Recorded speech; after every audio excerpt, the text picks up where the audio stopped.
Hello friends, welcome to HP Vibrant Academy. In the last lecture, we have discussed about the row minima method. So in this particular lecture, we will discuss column minima method. So basically, we are discussing the methods for finding the initial basic feasible solution. Okay, let us start discussing this column minima method. Okay, as we have discussed in row minima method, as it is a row minima method, so we were solving row wise. ठीक है, row minima method में क्या करते हैं, row wise solve करते हैं, taking minimum cost cell into consideration. ठीक है, अब कॉलम मिनिमा में क्या करेंगे, कॉलम वाइज सॉल्व करेंगे. We will take each column and we will check the least cost cell. Okay, so before proceeding towards the solution, let us check whether this transportation problem is balanced or not. Okay, for this the sum of the requirement and sum of the availability must be equal. ठीक है, अब देखो करके देखो यहाँ पे 6 + 11 + 13 कितना होगा, 30 हो जाएगा. और 10 + 12 22 + 8 30, तो दोनों का सम कितना आ रहा है 30. This means availability is equal to requirement, hence we can say this as a balance transportation problem. ठीक है, अगर ये unbalance, if it is not equal then it will be a unbalance transportation problem. वो हम आगे देखेंगे कैसे unbalanced वाला सॉल्व करते हैं. ठीक है, तो let us start discussing this column minimum method.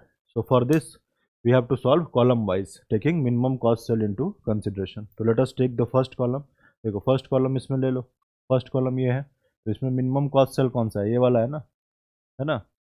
तो यहाँ पे in this cell the cost is 8. ठीक है, so here the requirement is of 6 units and availability is of 8 unit. तो यहाँ पे मिनिमम 6 है ना, तो 6 का एलोकेशन हो जाएगा. तो this gets 0 and it will be left with 2 units. ठीक है, so as the requirement is vanished, so this column will be deleted as no further allocations will be done in this column. ठीक है, now let us move to the second column. Second column में देखो तो minimum cost cell is this one because the cost is 7 here. ठीक है, तो यहाँ पे the requirement is of 11 units and availability is 12, तो 11 का allocation हो जाएगा. this gets 0 and it is left with 1 unit. ठीक है, अब यहाँ पे requirement is fulfilled, so this column will be deleted. ठीक है, now let us move to the third column.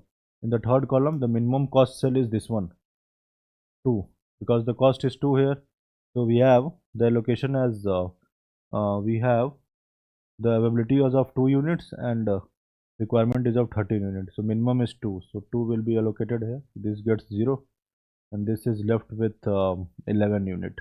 ठीक है, so now this is availability is 0 here, so this third row will be deleted. Okay, now we are left with only 2 cells. ठीक है, so now we will check in this particular column. The second least element is this one 6. Okay, this cell is the second least cell, second least cost cell.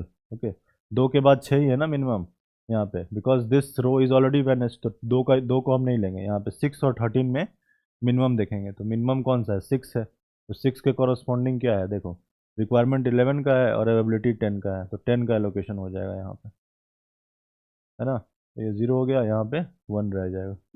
अब 13 इसमें देखो, इसमें क्या है, तुम्हारा availability 1 का है और रिक्वायरमेंट 1 का है, तो 1 का एलोकेशन हो जाएगा. ठीक है, तो ये भी 0 हो गया, ये भी 0 हो गया. ठीक है, let us write down the initial basic feasible solution. ठीक है, तो यहाँ पे देखो 10 है यहाँ पे, तो क्या हो जाएगा x13 first row third column 10, उसके बाद 11, तो ये क्या हो जाएगा x22 second row second column is equal to 11, उसके बाद x23 ये हो जाएगा 1 सेकेंड रो थर्ड कॉलम, उसके बाद ये वाला देखो 6 का एलोकेशन है ना, x third row first column x31 है ना, थर्ड रो फर्स्ट कॉलम में 6, उसके बाद x33 third row third column is equal to 2. Okay, और मिनिमम कॉस्ट कितना हो जाएगा, मिनिमम कॉस्ट देखो 10 × 6 10 × 6 प्लस 11 × 7 11 × 7 प्लस 1 इंटू 13, ठीक है, प्लस 6 इंटू 8, प्लस 2 इंटू 2, ठीक है। तो ये जगह 60 प्लस 77 प्लस 13 प्लस 8 6 जा 48 प्लस 4, ठीक है। इसको सॉल्व करने पे आएगा 202 यूनिट्स, सॉरी 202, ये क्या हो गया, मिनिमम कॉस्ट हो गया। It is not unit, this is cost, okay, इतना रुपीज़ लिख लो। Okay, so this is all about the column minima method. Okay, so in this next lecture we will discuss this least cost entry method. Thank you.